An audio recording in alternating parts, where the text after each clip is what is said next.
play in the inaugural NRL Women's Premiership, and she's dreaming of the Gillaroos. I don't think I'm ever going to look back after playing a bit of league, love it, and yeah, never going to go back. Well, the World Cup is finally upon us, but some emerging Hunter footballers have just returned from futsal's biggest tournament, and they brought home the trophy with them. Australia prevailed over Catalonia in what could be a sign of a dominant run to come. Even these talented youngsters find their meteoric rise in the world of futsal hard to believe. Started off just as a hobby, really playing with friends. I obviously didn't know it was going to come so serious. Mitchell Dobson and Jose Atane play for Edgeworth in the NPL, and Riley Battle is from the Central Coast. Together, they join forces to see Australia claim the youth crown, the International Futsal Alliance World Cup. To win it's just amazing, especially how talented they are over there, you know. After the under-17s, I didn't know whether I'd get the opportunity again to feel what I did, but it felt amazing. Plenty of football's biggest stars started in the hard-court arena, including a number of Socceroos. Players like that just inspire me for when people doubt you and say futsal's not good for you, and I just give them those examples and then just work towards it the same as they did. The boys believe their futsal skills have helped them in the outdoor game. It feels like you've got so much time on the ball, being a much bigger pitch, and just touches on the ball much neater, tidier. Just the quick thinking and the movement of the ball that other outdoor players just won't be able to handle because they don't play the game. And they're not alone. The sports numbers have skyrocketed, growing at 600% in the past 4 years. Yeah, Tash, it's definitely a sport on the rise. Hopefully more success to come. For sure, thank you, Sam. Well, it's that time of year again. 3,500 school students and their families are living the starstruck experience. The evening performance is about to get underway at the Newcastle Entertainment Centre after a packed opening session for schools earlier today. Pupils from 120 public schools are taking part in the show, themed around education's connection to the community. There'll be 2 more performances tomorrow.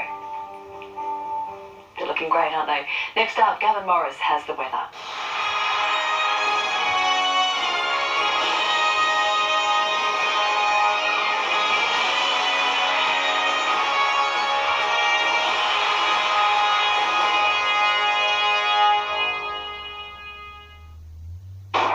Back yourself with Ladbrokes during the World Cup. Place a win bet on any of today's fixtures, and if your team leads at half-time, we'll pay you out as a winner. Ladbrokes, back yourself. Get to Newcastle Basketball Stadium this weekend to catch the Newcastle Hunters in action. Enjoy a great night out. Entries only $6 for adults and $3 for the kids. Go to the website to check out everything you need to know about basketball in Newcastle.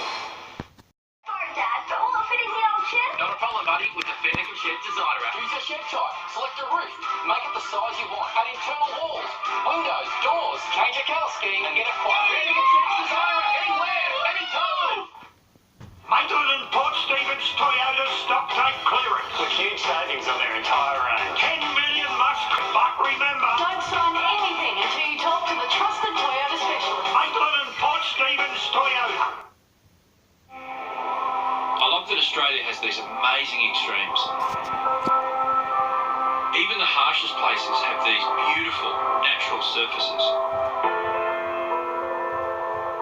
And those matte surfaces, how they respond to light, the effect that creates, it's incredible to photograph. It's the same with Colorbond's steel matte. Strong, enduring, yet subtle in its beauty. 1 in 13 Australians will develop bowel cancer. When detected early, 90% of cases can be successfully treated. You can now purchase a Bowel Screen Australia test kit from your local Blooms the Chemist. Get your home screening kit today. Betta's annual garage sale is back again, with 4 stoppages to clear store-wide. Save on TVs, washers, fridges and small appliances. Don't miss out. All excess stock must clear by June 30. Go local. That's better. That's better. The Nick Scali half-yearly clearance is on now. Limited stock for a limited time. Save on stylish furniture. The Nick Scali half-yearly clearance.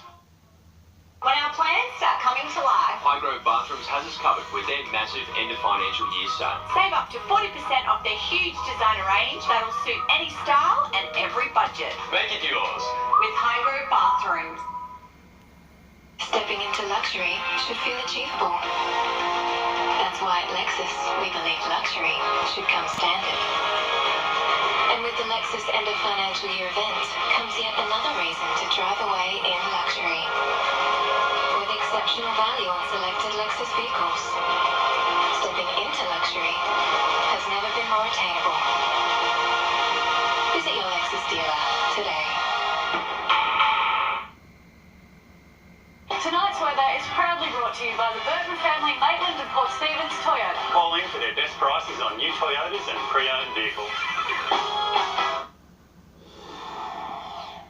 Time to look at the weekend weather now, and Gav, it's getting even chillier.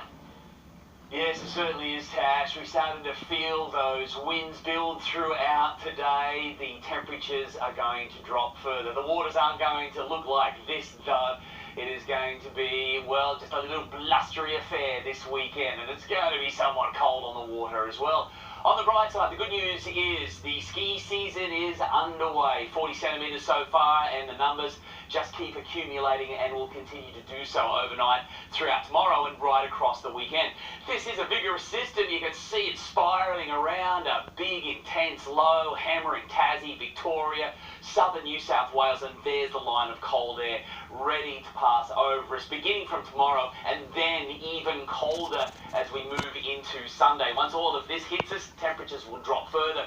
You can see we're right on the edge of the precipitation line, so that means a little bit of cloud should gather on the Barringtons overnight tomorrow night, coming down as snow. Otherwise, for northern New South Wales, it's clear skies.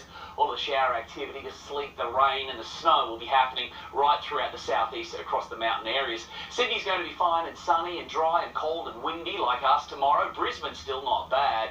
Alice is cool and sunny, and the Golden West is living up to its namesake. Temperatures cracked 20 today. It wasn't too bad. The air was moving, it was stirring it all up, but there was a little bit of a wind chill factor to it, and we've got a lot more of that to come. The humidity is down. It's going to remain that way. It's when your skin starts to turn into a turtle-like skin. The pachyderms come out during this kind of setup. Cold, dry, westerly winds sucking all of the moisture out of the atmosphere. Mostly clear skies. There's some of the cloud that should gather around the mountain areas overnight tomorrow night, so therefore should be a little dusting of snow at least over the Barringtons. Otherwise, a little bit of cold air coming through, producing some cloud cover. Temperatures 17, 18. Wind chill factors only going to make it feel around about 12, 11 degrees, I would say, throughout tomorrow. Even colder on Sunday. This is a wintry weekend, a little hard to be on the sidelines. You need your good wind-protected gear there and some layers as well. Swell is almost non-existent and held down by those strong westerlies. The high tide combined will make it pretty much a dead flat affair tomorrow morning. Sun's rise just before 7. The day's noticeably shorter. This is winter. Once the low pulls away from the coast, we're going to see the wind switch around to the south. They're still going to be quite cold. We've got a cloud cover, the showers, and it's going to become quite wet on the coast. Sadly for the upper hunter, nothing for you yet again. The drought rages on. The cold, dry air will have an impact as well. So nothing, I'm afraid, and temperatures cold. It's uncomfortable across the weekend for all, including the central coast, which will be hit by that coastal shower activity. Also, mostly around Nora Head, the entrance there, as we move into the early part of next week. Surfers, well, not much to play with this weekend, I'm afraid. Small little clean ones coming on through, but over the weekend the air is going to be even colder, the westerlies even stronger, and the swell weaker. And as I said, on that approaching high tide during the morning session just after 10, it's virtually going to be dead flat. It's not really great beach weather, and there's a real wind chill factor thrown into it. We'll start to see some swell arrive as we move through the weekend, bigger by the time we get to Sunday. Thanks, Gav. And that's the latest news. Friday night football kicks off straight after a current affair. From all of us here, have a great weekend. Good night.